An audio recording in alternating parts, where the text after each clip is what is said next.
দেখো বন্ধুরা, আজ আমি তোমাদের কি শেখাবো। আজ আমি শেখাবো স্পর্শ বর্ণের ভাগগুলি। স্পর্শ বর্ণের কি কি ভাগ আছে। স্পর্শ বর্ণের ভাগগুলি হচ্ছে এই যে ক থেকে ম পর্যন্ত এই 25টা বর্ণ হচ্ছে স্পর্শ বর্ণ।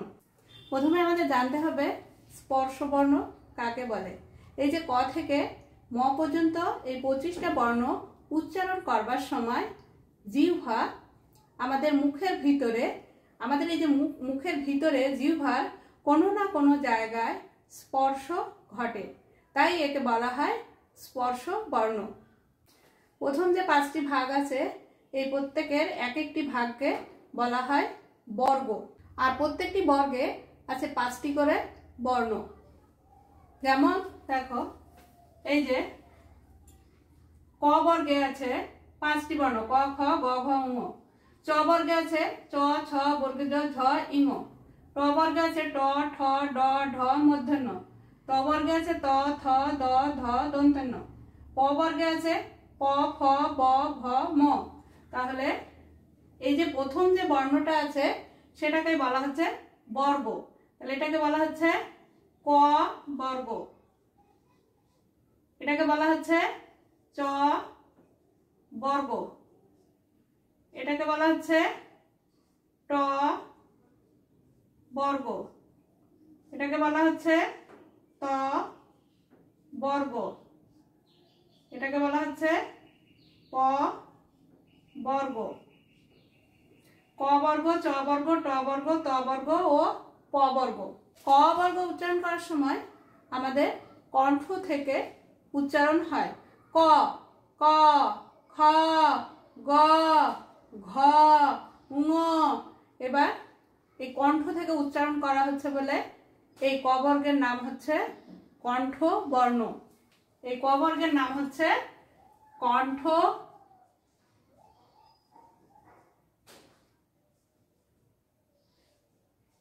বর্ণ।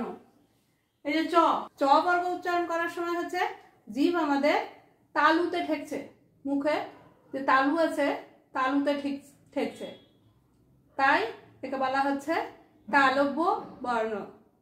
জিভ কোথায় ঠেকছে? তালুতে ঠেকছে, তাই একে বলা হচ্ছে তালব্য বর্ণ।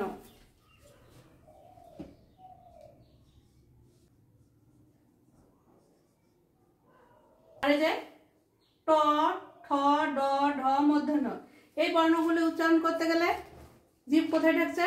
মূর্ধা, তারও তালুরও উপরে ঠেকছে।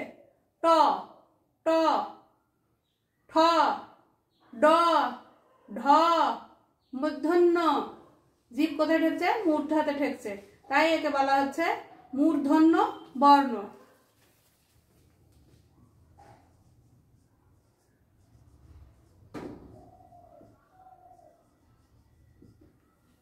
এই যে ত বর্গ উচ্চারণ করতে গেলে জিভ কোথায় ঠেকছে দেখে নিই। ত থ দ ধ দন্তন্য, জিভ কোথায় ঠেকছে? আমাদের দাঁতে ঠেকছে, তার জন্য একে বলা হচ্ছে দন্ত বর্ণ।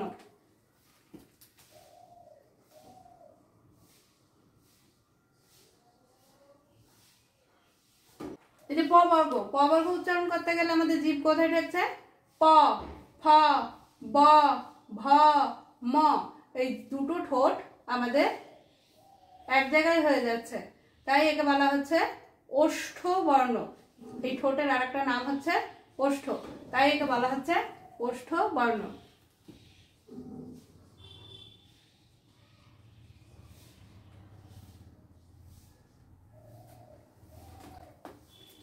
তাহলে ক বর্গকে বলা হচ্ছে কণ্ঠবর্ণ, চ বর্গকে বলা হচ্ছে তালব্য বর্ণ, ট বর্গকে বলা হচ্ছে মূর্ধন্য বর্ণ, ট বর্গকে বলা হচ্ছে দন্ত বর্ণ, প বর্গকে বলা হচ্ছে ওষ্ঠ বর্ণ।